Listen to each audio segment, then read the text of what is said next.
40 minutos nga matag adlaw nga paglantaw sa kabuhi sang simbahan. 40 upod ang inyong alagad, Reverend Father Roy Christian Hizogon, kag Reverend Father Chris Gonzales.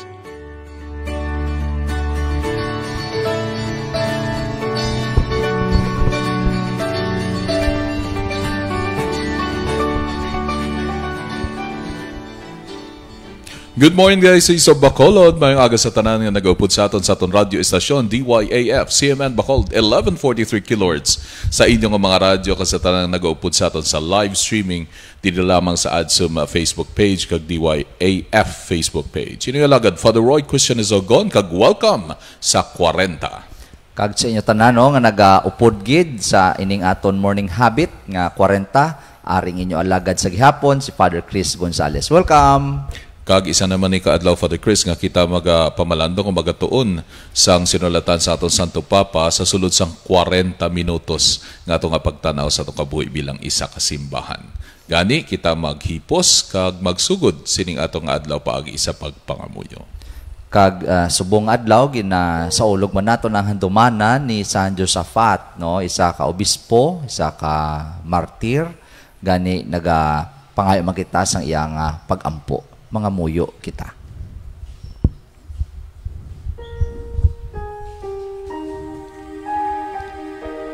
O Ginoo, abrihang akon bibig. Kagang akon ba magadayaw sa imo. O Ginoo, si San Josaphat, napunan sa Espiritu Santo, kag naghalad sa iya kabuhi, sa iya katawhan, bag-oha sa imo simbahan, ang amo man nga espiritu, pabakura ang amo tagipusoon sang iya grasya, agod sa bulig sang iya mga pangamuyo, kami man manginhanda sa paghalad sang amon kabuhi para sa amon kauturan. Pagi kay Kristo, imo anak kag amon Ginoo, nga nagakabuyo pod sa imo, upod sa Espiritu Santo, Diyos sa tanan nga mga tuig sang mga katuigan. Amen. Amen. Sa ngalan sang Amay, kay sang Anak, kay sang Espiritu Santo. Amen. Amen.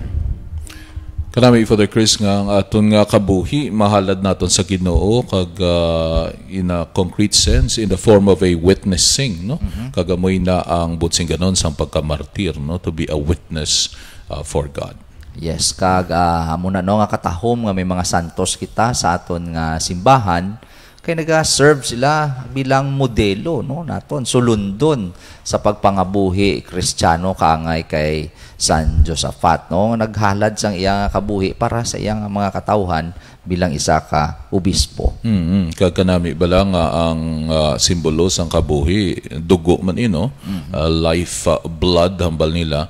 Kag tiyan mo na dapat ang aton nga tinguhaan nga ang atong kabuhi mangin life-giving para sa tanan nga mga tao sa aton palibot, Father Chris. Kag speaking of being life-giving, no, isa naguro ka konkreto nga mapakita kag mapabatya ginato ng aton pagka life-giving is to share. Yes. Especially subong si Ulysses naman to ang nag-agi sa Luzon, no. Damo naman sa nagakinahanglan. Kag wala pa, no, maumpawan ang inagyan ni Quinta, ni Rolly, no, sa Bagyo. Ara naman may isa naman nga nag-agi. Nga amon siguro diri naton ma-express, no, nga aton pag binuligay, no, ang aton pagka mag-ululutod, ining ginapangayo gid sang Fratelli Tutti nga kung paano kita magpakita sang aton pag-isa, no, bilang isa ka katawhan sa Dios. Kag nagapasalamat kita, no, kay madamo naman sang nagsabat, no, agud makabulig sa aton nga mga kauturan nga napiktuan sa Bagyo Rolly kahapon nga adlaw gihambal man Father Chris sa aton radio estasyon nga as an update mga 200,000 nang napadala naton sa Bicol tungod man sa pagbinuligay sa aton mga parokya kag kapilya niya, Father Chris. Yes, initial ina ha. So ang inyong mga donations nga sige pa abot ipalabot man naton sa ila. Gani padayon kita sa pagbatsyag, padayon kita sa pag-atipan sa tagsa-tagsa, labi na gid sa sining sitwasyon nga nagaagi ang mga bagyo sa Pilipinas, mga kauturan. Gani sa sining adlaw kita naman padayon sa aton pagtuon sa sining dokumento Fratelli Tutti kag sa nabal na naton aton tema para sa sining a week, know others, know them, only us. Do kakatahom gid sina no, labi na gid subong nga nagaagi mga kalamidad sa aton no. Wala diya sang others diya no, magulutod kita tanan, gaisa kita diri kag concretely mapakita naton ina pagi sa pagbuligay. Tigani para sa sining adlaw mayara naman kita giimbitar nga guest nga magabulig sa aton sa padayon nato nga pagpamalandong. Isa siya ka healthy lifestyle advocate, isa man siya ka businesswoman, kag siya isa ka social media person man kay naghihimo siya sa mga videos agud mabuligan aton mga kauturan nga mangin productive kag mas mangin healthy, Father Chris. Ti atong gina-welcome para sa sining adlaw nga aton guest si Miss Althea Beatriz Dingkong. Good morning, Althea. Good morning, Fathers. Good morning. Dingkong no, naka-guest makita diri sa nagligad, first cousin niya gali. First cousin. Sige. So Althea, kamusta man no as a businesswoman sa ma-start labi na gid sa sining chimpo sang pandemic, how's business? To be honest, struggling gid katama ang businesses. I own a craft store and a cafe. So since nag-ECQ, ang craft store, since it's non-essential, automatic close siya. Sa mall kami situated sa mall. So automatic closed siya.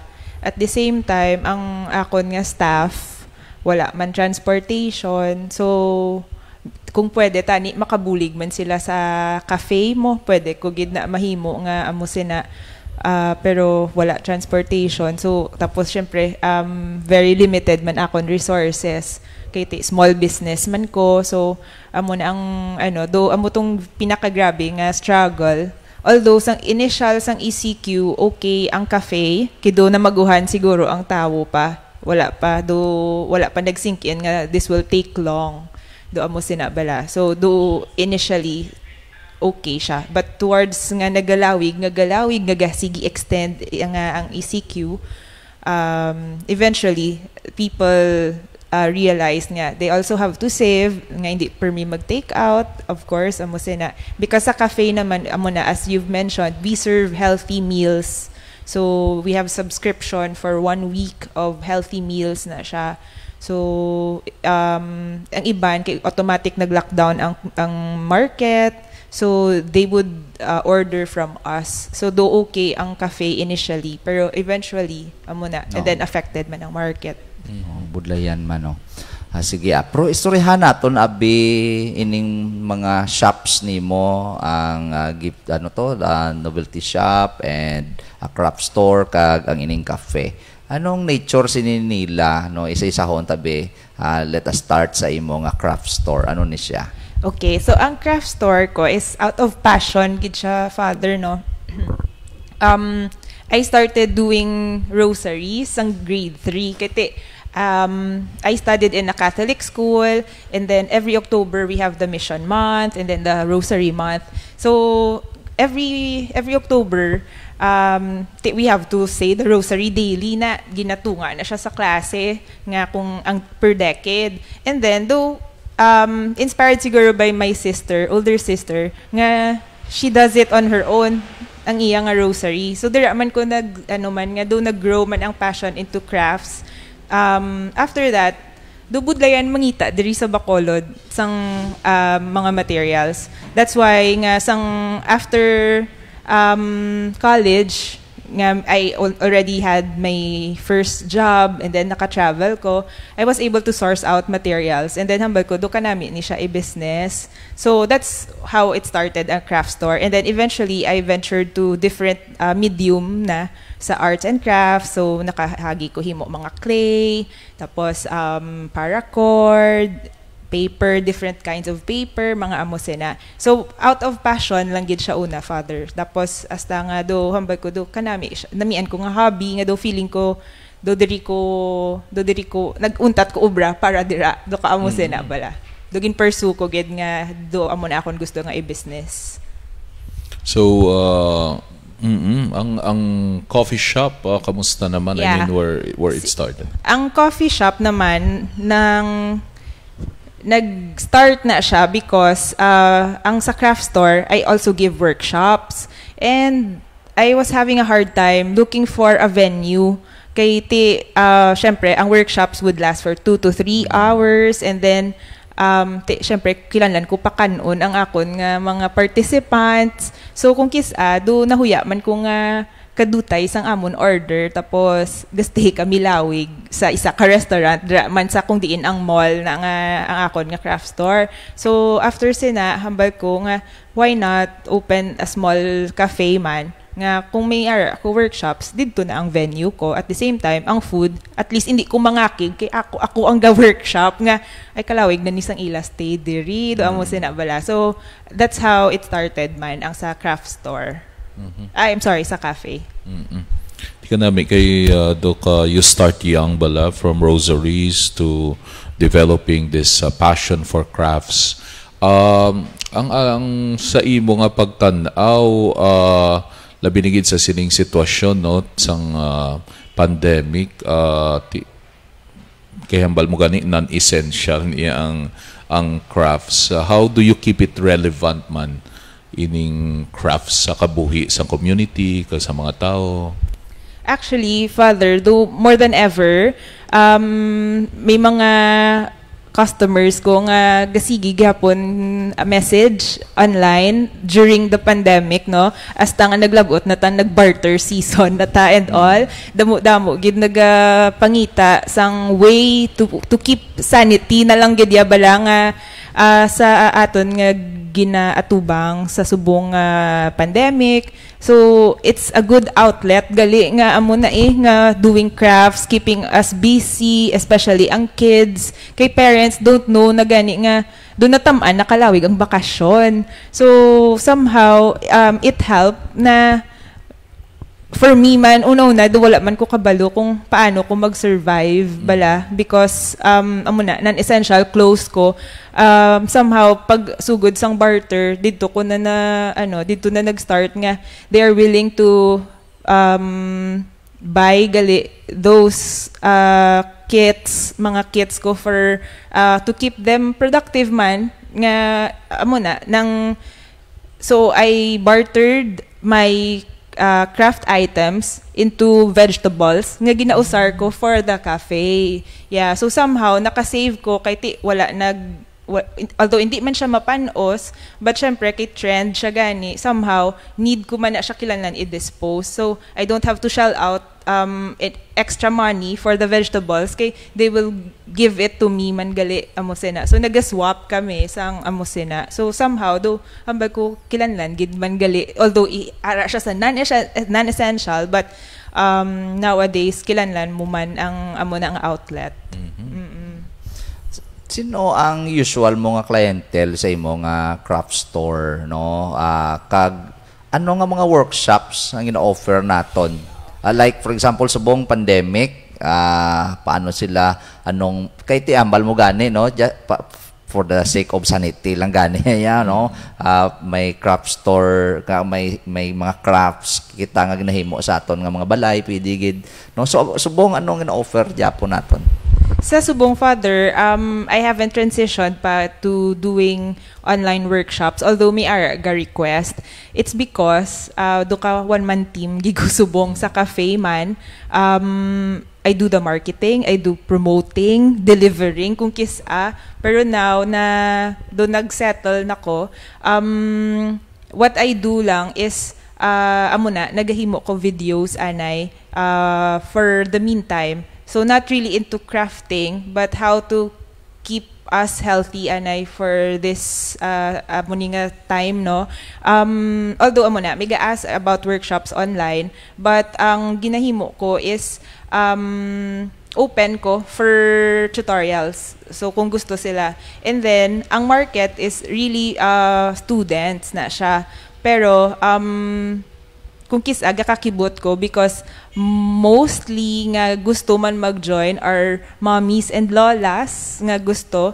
And then pwede siya pwede siya nila ma-turn into business. Like for example, I do calligraphy. So may nako mga students nga nag-venture na nga doing invitations sa mga occasions. So pwede na mo nga isulat nila ang sa envelopes do mga mo na. And then I also did soap and dishwashing workshops, and then nakatap kami mga nanay sa barangays with the help man also of the sa social action with Kimi. So it's nice man nga they have other options bala nga pwede man gali nga maka-source out materials nga very affordable, and then they could also sell it sa ilaman nga mga lugar do amo sina. So ang videos ni siya, it all started with a challenge. Athletic ko, ambot kong obvious, pero varsity ko before sa school, and then nag-CrossFit ko, pero nag-stop siya when I started the cafe. Kay do ka time consuming do kilala ko siya tutukan. After that, this ECQ gin-challenge lang ko na isang coach ko sa CrossFit to do the squat challenge. Mostly ang post ko is food na gid mo. So nag-try lang ko nga sige. Ang challenge requires you to get a video. Dapat i-video mo ang squat. And then grabe damo feedback. Because for the longest time wala ako ga-post sang tsura ko. Pero syempre pre-pandemic, I was big. So doon na shock ang mga tao nga pag post ko sang squat nga challenge nga hala kaniwang-niwang na Simon ano ka na. So dito na today nagambal ko nga base may naga-inquire na dayon nga how did you do it, and then that's how I started nga making educational na nga mga videos. From crafts to healthy lifestyle, no, Father Chris, no. Dito ka relevant gid siya subo. How do you do it? How to be. Siguro isa ka bagay, in the context man of the pandemic, anong inspiration behind this advocacy in terms of healthy lifestyle? We've been serving healthy food man gid dito sa cafe namon when we started. Kay initially the students man tong market because near the school we serve double rice sa amon na mga budget meals bala, and then here comes random lang a customer nga nag-request siya nga instead of double rice to have it double eggs. And then pag-post ko naman, again, amo na the power of social media, when I posted it, damo naman reacts nga, you serve this? Amo na. Because we're just very flexible man mo sa store. Kiti ang iban na students, they want it scrambled egg, they want the hard-boiled egg, or amo pagid na. So, okay lang gid kami to serve them kung anong gusto nila. And so, when I posted it, amo to na siya natabo. After that,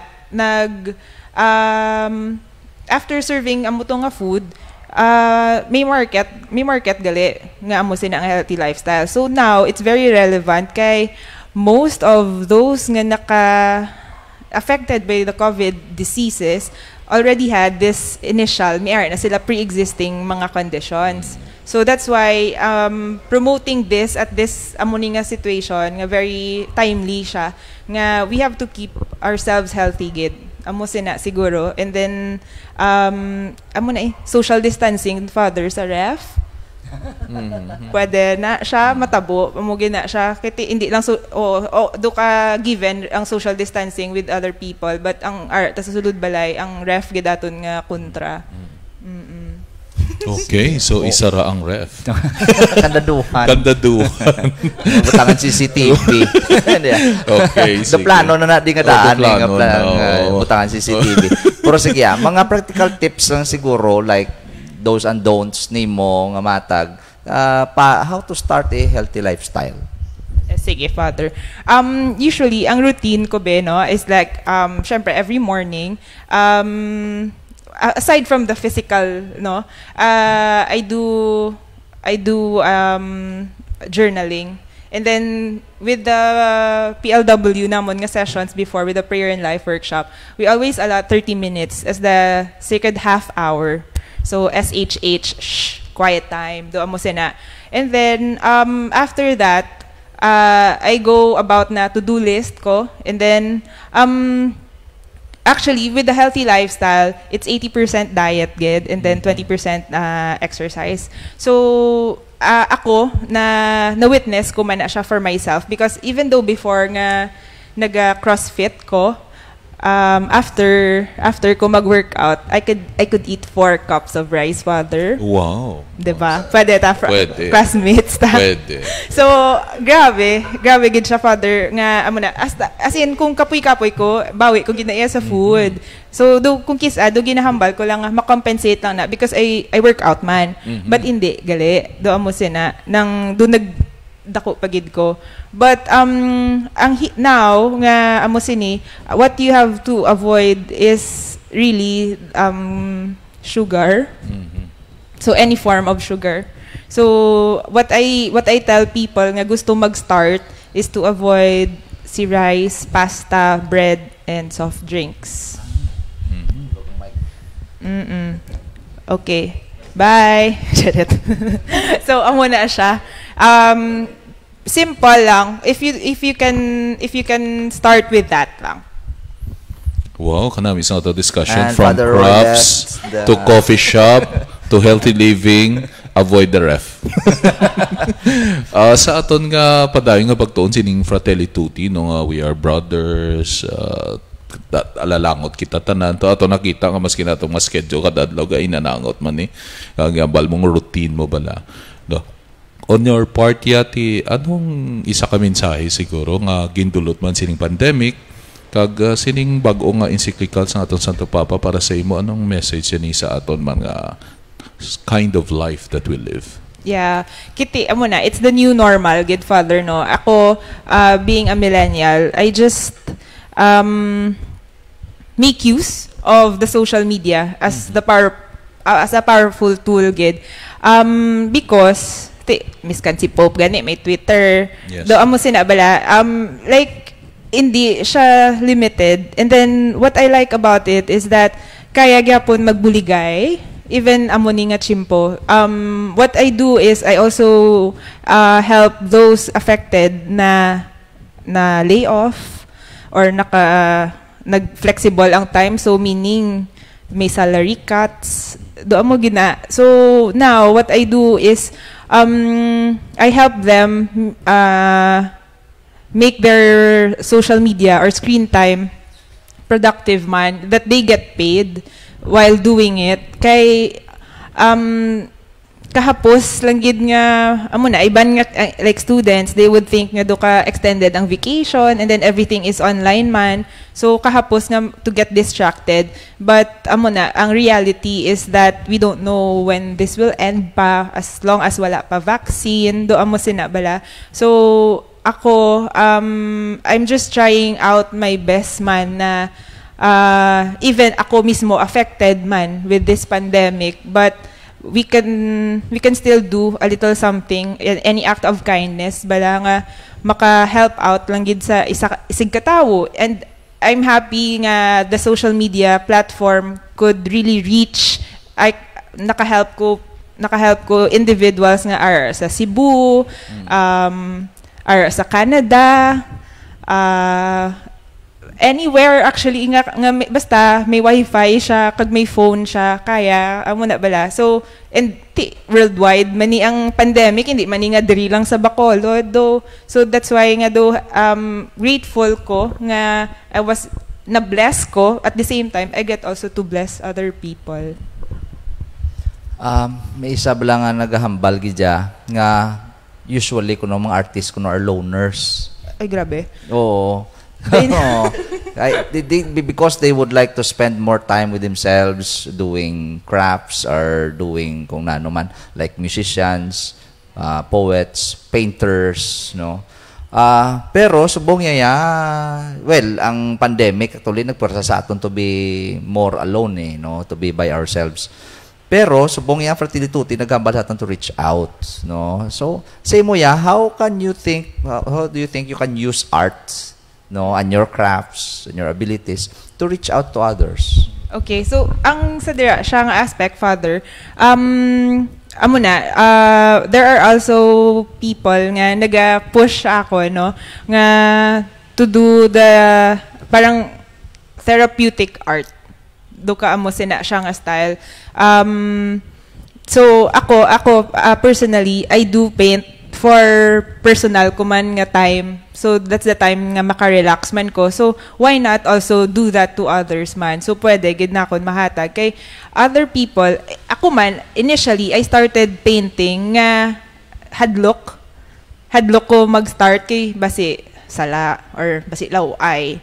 So later on, as nag-sign up man ko for workshop man mo, and then I got to know nga I'm not doing this for anybody, but for myself. Kaya diri ko maka-release man sang kung ano ang akon ginabatsyag or kung expressing man bala my own emotions sa painting lang nga not really thinking nga mag please anybody.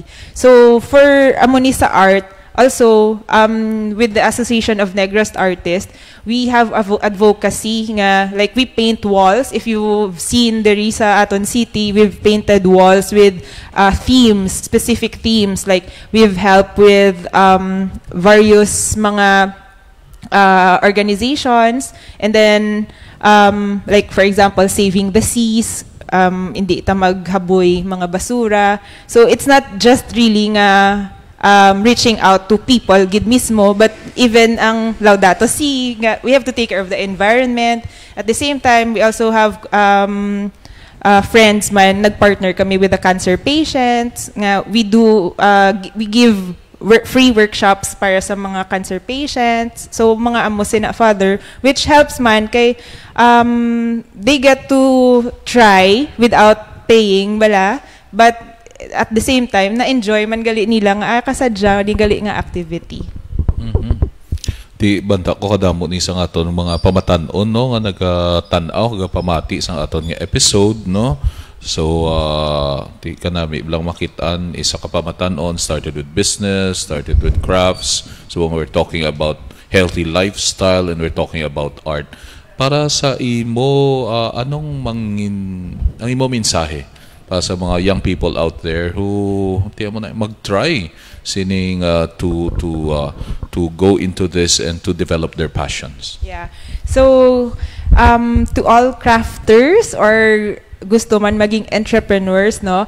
I started young because my parents were very supportive, but somehow hindi na siya the same thing sa tanan. There would be issues sa resources, may na issue man sa support siguro, no. But ang ma-advise ko is kung gusto mo gid siya ang ina nga bagay, hindi issue ang resources, but you have to be resourceful gid. And at the same time, look for mentors who will guide you. Kaya at times, basi wala lang ga-support ang parents because amo na limited gani sa resources, and then mas lain ang priority. But hindi lang mawadaan, hindi lang mawadaan hope, don't get disheartened easily kay bata pata, and then we have a long way to go pagid. So make use of our youthfulness as our guide or key para makalabot ta sa aton nga mga handom. That's all, Father. Yes. So, last one question siguro, no? Hindi man nga question actually, more of challenging especially our listeners.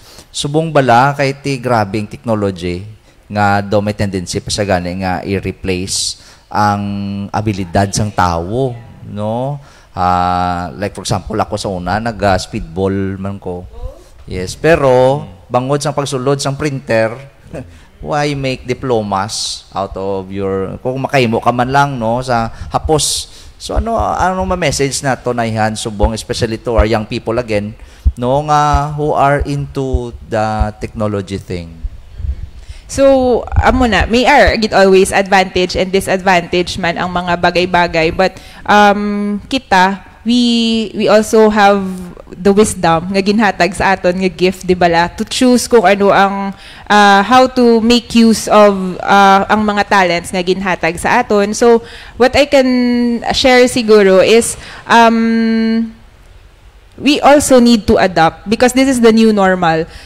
Ako, nag-start ako sa traditional business, but now, nga amo ni, hindi na pwede ang mass gathering, hindi na ko pwede kabaligya face-to-face. So we have really to make use ng social media to be able to reach our market, kag at the same time, to be able to inspire others man. So, it's a matter of mindset and perspective, good Father. On that note, maraming salamat sa Thank atong you, guest, Miss Althea Beatrice. Thank you so much kay kapuno-puno gid sang aton nga aga subong. Yeah. Kag sa iman man Doon ka inspired gid sa imo, Father Roy. gani man kag ang Workout. bantakon tanan nga mga youth kag mga kaupod naton inspired gid sa aton nabatian. Thank you so much, Althea. Thank you, Fathers. Sige, kag makitaan man naton sa mga comments na nag-upod sa aton chat box. George Didilis from Miranda, hambal niya, good morning everyone watching live from Our Lady of the Holy Rosary Parish, Barangay Miranda, Pontevedra. God bless 40 team. Ari man si Melchorita Ferrer, si Remea Dayon, Candelaria Huerte, Thomas Rito, Father Tom, Aragapon, Jolie Midder. Thank you, Miss Althea, for making us realize again to keep fit and healthy amidst the challenges of these trying times. Your present lifestyle is an advocacy itself. God bless.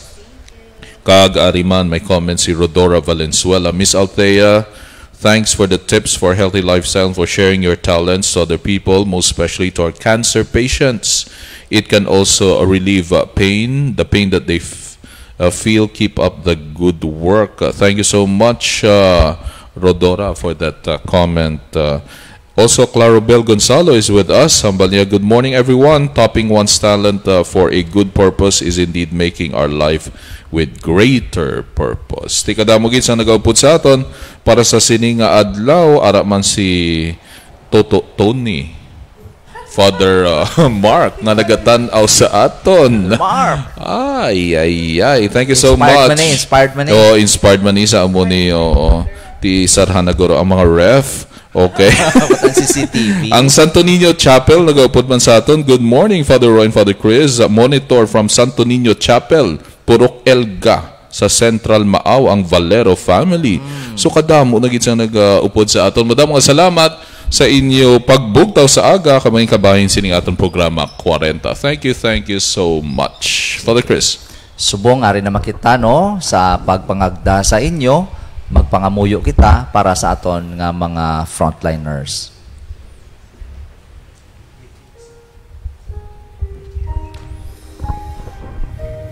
O Diyos nga mo namay, salamat sa imo nga pagtatap sa amon paagi sa mga frontliners nga nagaserbisyo sa amon komunidad. Salamat sa imo pagpadala sa mga tawo nga magaupod sa amon kag magpabatyag sang imo presensya. Proteksyon ni mga frontliners batok sa makahalalit nga COVID-19 virus. Hatagi sila sang kusog, pabakurang ila pagtuo, hagatagi sila sang paglaom.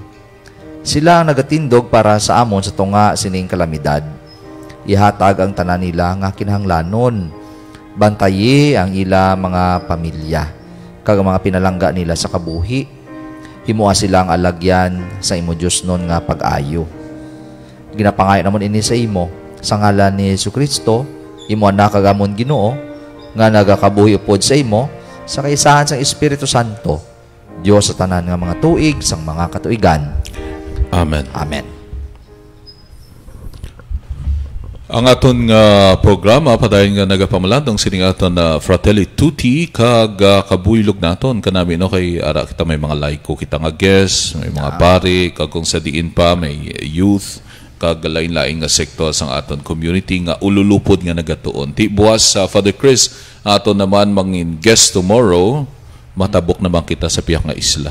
Yes. Kag ini siya halin sa Iloilo. Father Chris. Si Reverend Father Philip Vincent Cinco, no? Isa ka human formation director, no, dito sa Haro nga seminaryo sa St. Joseph Regional Seminary. So isa naman nina nga hululato naton, no, nga episode sang aton nga programa diring 40. Kag nami magbugtaw aga pa kag magpamalandong kag magtuon kag ma-inspire, Father Chris. Yes. So, sige. Subong ari ang aton nga pabalon sa inyo ang aton nga excerpt of the day.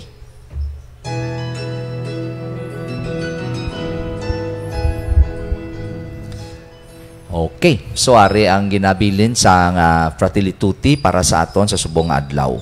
Naghambal diri. It has to do with our daily efforts to expand our circle of friends to reach those who, even though they are close to me, I do not naturally consider a part of my circle of interest. Every brother or sister in need, when abandoned or ignored by the society in which I live, becomes an existential foreigner, even though born in the same country. So, alin ini sa Fratelli Tutti number 97. yes, at ika nami isang assignment kung ihatag sa aton sa aton Santo Papa, no, to start kung diin ka man dait ikong kisa lapitanay lang mo pero layuanay man. Gani. Oo. Kag maghimo gi kaya sang daw conscious effort Yes. pala, no, to reach out, no, maski diri lang sa aton sa Bishop's House, hindi ka na to subong gina-discourage man ang sagi kalagaw, no, pero mag-reach out ka lang sa piyak opisina. Correct. Uy, hari ka di gali, no, duway na kita kakit-anan. Ay, foreigner ka gali. Ay, ari ka. Oo. So, muna bala, no, may effort kagid ngay mo to reach out. Hindi ka magpabili na da sa sulod sang imo nga baul o ko sang imo nga shell. Okay, kabay pa, damo naman kita natunan, kapasalamatan naton ang Dios sa sining grasya sang bago nga adlaw. Inialagad, Father Roy Christian Izogon. Kag siyempre aring inyo alagad, si Father Chris Gonzales. Salamat sa inyo nga pag-upod, kita na kita lewat buwas diri sa aton programa, ang 40 minutos nga matag adlaw nga paglantaw sa kabuhi sang simbahan. 40. Upod ang inyong alagad, Reverend Father Roy Christian Hizogon, kag Reverend Father Chris Gonzales.